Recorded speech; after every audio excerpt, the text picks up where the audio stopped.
بریلوی جتنے بھی ہیں، شیعہ جتنے بھی ہیں، جتنے بھی مسلمان ہیں، اکثریت کا عقیدہ ہے کہ ہم دعاؤں میں واسطے کے قائل ہیں، وسیلے کے قائل ہیں. اور قرآن کی آیت بھی یا ایھا الذین آمنوا اتقوا اللہ وابتغوا الیہ الوسیلہ، اللہ تک پہنچنے کے لیے وسیلے کو تلاش کرو. لیکن اب کچھ لوگ ہیں ایسے فرقے وہ وسیلے کو نہیں مانتے، تو کیا ہم انہیں برا بھلا کہیں؟ نہیں، یہ اسلام اجازت نہیں دیتا. انہیں بھی چاہیے کہ اپنا عقیدہ بیان کریں مگر کسی پر کفر کا فتویٰ نہیں لگائیں. مثلا ہم نے اپنی دلائل کل آپ کو بہت ساری سنائی. ایک آیت مثلا یہی جو ہے سورہ بقرہ کی 37ویں آیت، فَتَلَقَّىٰ آدَمُ مِن رَبِّهِ کَلِمَاتٍ فَتَابَ عَلَيْهِ، اللہ نے حضرت آدم کو کچھ کلمات سکھلائے کہ اگر توبہ آدم چاہتے ہو کہ میں اللہ تیری قبول کروں تو یہ کلمات ہیں. اور یہ بات اہل سنت کی کتابوں میں بھی، اہل تشیع کی کتاب در منصور ہے، تفسیر در منصور ہے، کنز العمال اور بہت ساری کتاب. کیا وہ کلمات ہیں؟ تو رسول خدا نے فرمایا وہ کلمات ہیں محمد، علی، فاطمہ، حسن. صلوات پڑھ محمد صلی اللہ علیہ وسلم. پنجتن پاک کے صدقے میں حضرت آدم کی توبہ قبول ہے. لیکن اس کا مقصد یہ نہیں کہ ہم کسی کو برا بھلا کہیں اگر وہ وسیلے کا قائل نہیں. مثلا ہم مسلمان جتنے بھی اکثریت کا شیعہ سنی کا عقیدہ ہے کہ ہمارے نبی ہیں زندہ، لیکن کچھ ایسے بھی فرقے وہ کہتے ہیں نبی زندہ نہیں ہے.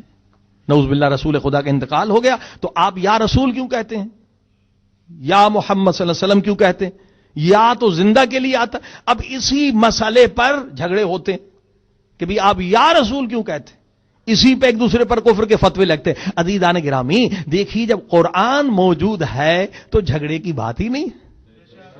یا تو یہ ہو کہ ہر فرقے کے لیے الگ کوئی کتاب ہو. سارے جتنے مسلمانوں کے فرقے ہیں نا، سب کا ایمان ہے قرآن پر، قرآن کی ایک ایک سورہ پر ایمان ہے، قرآن کی ایک ایک آیت پر ایمان ہے، قرآن کے ایک ایک لفظ پر ایمان ہے، اور اختلاف کوئی نہیں.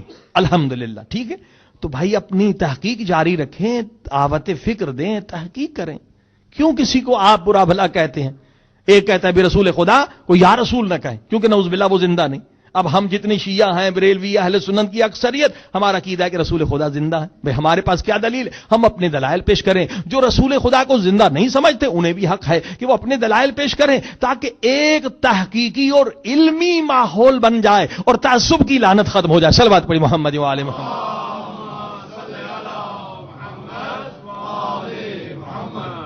اب میں آپ کے سامنے چند آیتیں پیش کر رہا ہوں. سورہ مبارک بقرہ 154 154 آیت.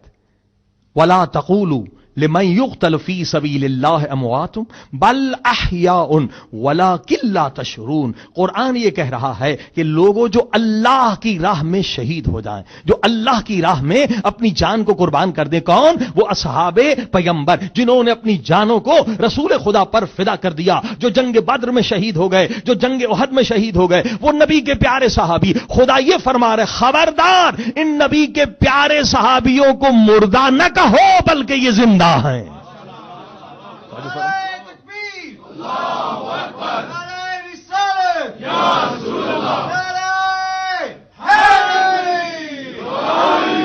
فرمائی قرآن صاف لفظوں میں کہہ رہا ہے بھئی نبی کا مقام تو بہت بلند ہے، مگر جو نبی کے غلام ہے اور نبی کے قدموں پر جنہوں نے جان کو فدا کیا ہے انہیں بھی مردہ نہ کہو.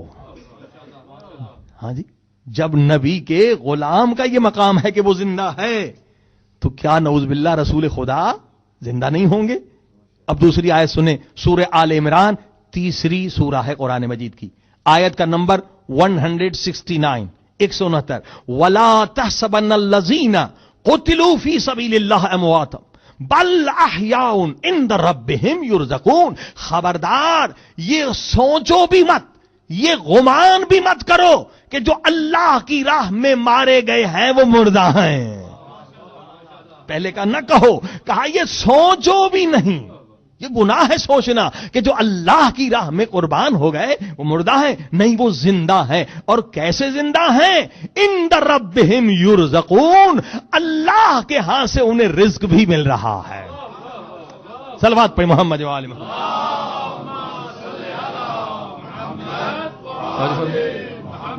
اب تیسری دلیل سنیں، سورہ احزاب سورہ کا نمبر 33 ہے، آیت کا نمبر 45.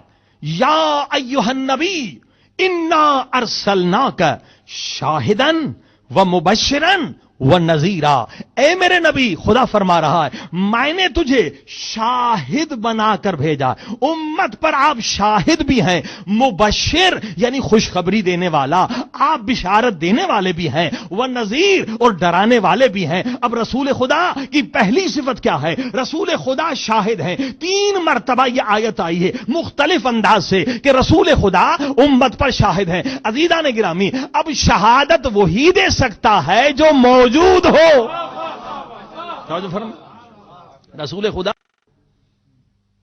امت پر شاہد ہے، تو اگر کوئی مر جائے تو کیا مردہ کبھی گواہی دے سکتا ہے؟ مردہ شاہد نہیں بن سکتا۔ شاہد کے لیے زندہ ہونا ضروری ہے، یعنی رسول خدا امت پر شاہد ہے، لہذا مردہ کبھی شاہد نہیں ہو سکتا ہے۔ عزیزان گرامی، اور آگے بڑھیے، سورہ توبہ سورہ کا نمبر 9 آیت کا نمبر 105، وَقُلِ اعْمَلُوا فَسَيَرَ اللَّهُ عَمَلَكُمْ وَرَسُولُهُ وَالْمُؤْمِنُونَ، اے لوگو عمل کرو، جو بھی عمل کرو، مگر یہ جان لو کہ تم جہاں بھی عمل کر رہے ہو خدا بھی تمہیں دیکھ رہا ہے اور خدا کا رسول بھی دیکھ رہا ہے۔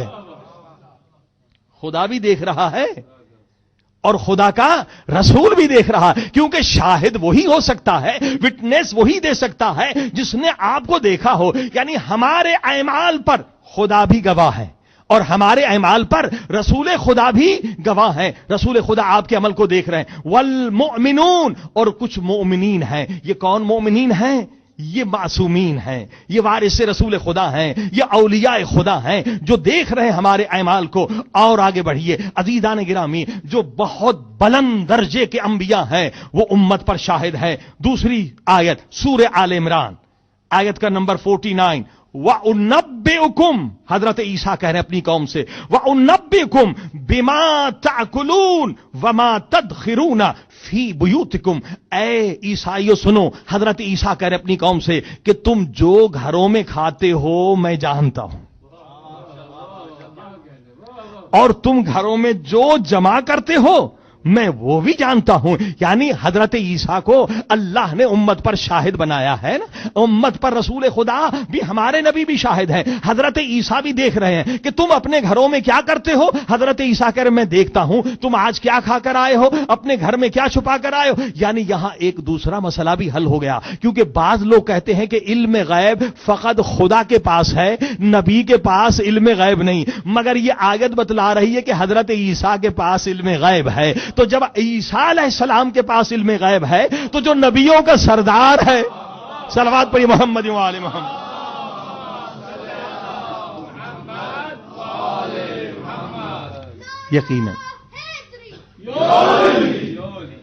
یقیناً ان کے پاس بھی علم غیب ہے۔ عزیزان گرامی، ایک اور آیت علم غیب پر سورہ جن سورہ کا نمبر 72 آیت کا نمبر 26، عالم الغیب فلا یظہر علی غیبہ احدا الا من ارتضی من رسول، خدا فرما رہا علم غیب خدا کے پاس ہے، خداوند عالم یہ علم غیب کسی کو نہیں دیتا مگر ان رسولوں کو عطا فرماتا ہے جو مرتضی ہیں، یعنی جن سے خدا راضی ہے۔ صلوات پڑھی محمد و آل محمد۔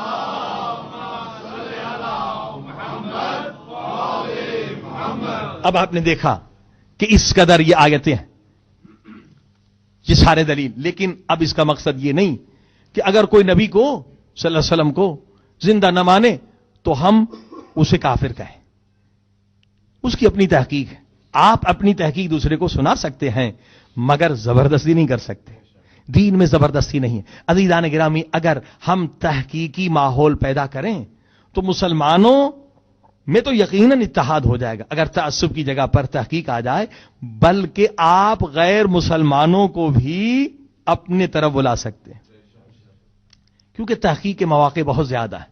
ہمارے نبی صلی اللہ علیہ وسلم کا ذکر تورات میں ہے، ہمارے نبی کا ذکر انجیل میں ہے، ہمارے نبی کا ذکر زبور میں ہے، ہمارے نبی کا ذکر آسمانی جتنی کتابیں ہیں ان میں موجود ہیں۔ اگر مسلمانوں کے اندر بچپن سے یہ چیز پیدا ہو جائے کہ ہمیں ریسرچ کرنی ہے، مگر ایسے مسلمان ہیں، خاندانی مسلمان ہیں، انہیں اپنے اسلام کا بھی پتہ نہیں تو دوسری کتابوں کو کیا پڑھیں گے، اپنی کتابوں کا پتہ نہیں۔ اگر یہ چیز فاؤنڈیشن میں ڈالی جائے مسلمان کے کہ آپ نے مسلمان بننا ہے، تحقیقی مسلمان بننا ہے، خاندانی مسلمان نہیں۔ صلوات پہ محمد والے۔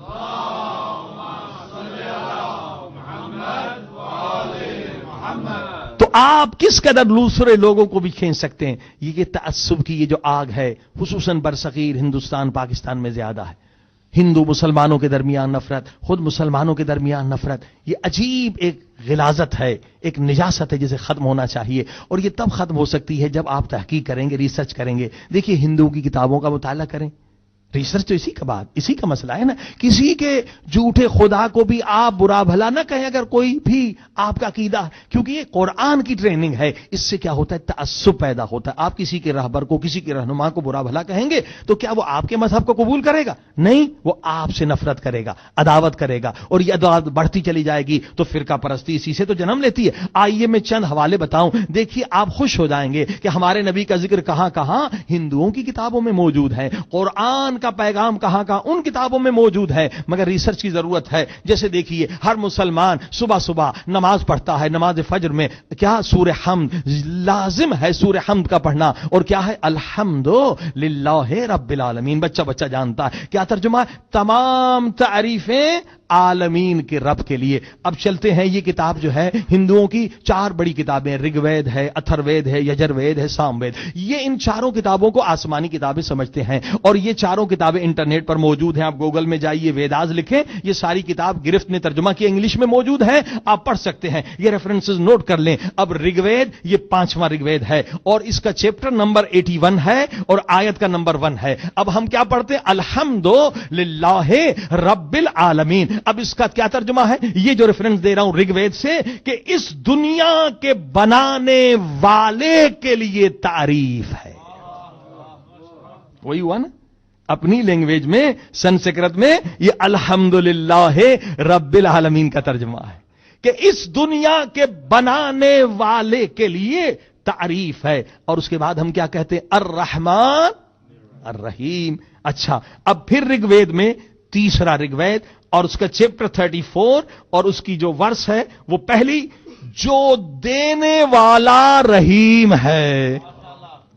اب آپ نے دیکھا کہ اگر ہم ریسرچ کریں گے تو آپ ہندوؤں کو بھی بلا سکتے ہیں کہ بھائی جو ہم پڑھتے ہیں وہ تمہاری کتابوں میں موجود ہے کہ جو دینے والا رحیم ہے۔ پھر ہم آگے کیا پڑھتے ہیں اسی سورہ میں، اہدنا الصراط المستقیم، اے خدا صراط مستقیم پر ہمیں قائم رکھ۔ اب اسی کا پھر ترجمہ آپ سنیے، یہ یجروید، یہ دوسری ان کی بڑی کتاب ہے، یجروید 4 چیپٹر اور اس کی جو ورس ہے اس کا نمبر 14۔ ہمیں اب وہ خدا سے دعا کر رہے ہیں، اے خدا ہمیں ہمارے فائدے کے لیے سیدھے راستے پہ چلا۔ تو جو فرمائے عزیزان گرامی، اب انشاءاللہ ہر روز مختلف مذاہب کی کتابوں سے اس طرح کی ریسرچ ہم آپ کے سامنے پیش کریں گے کہ اگر یہ چیز مسلمانوں کے اندر آ جائے تو فرقہ پرستی بھی ختم ہو جائے گی۔ اگر ہم تحقیقی مسلمان بنے اور ہزاروں نہیں لاکھوں کو ہم اسلام کے اندر بھی بلا سکتے ہیں۔ صلوات پڑھی محمد و آل محمد۔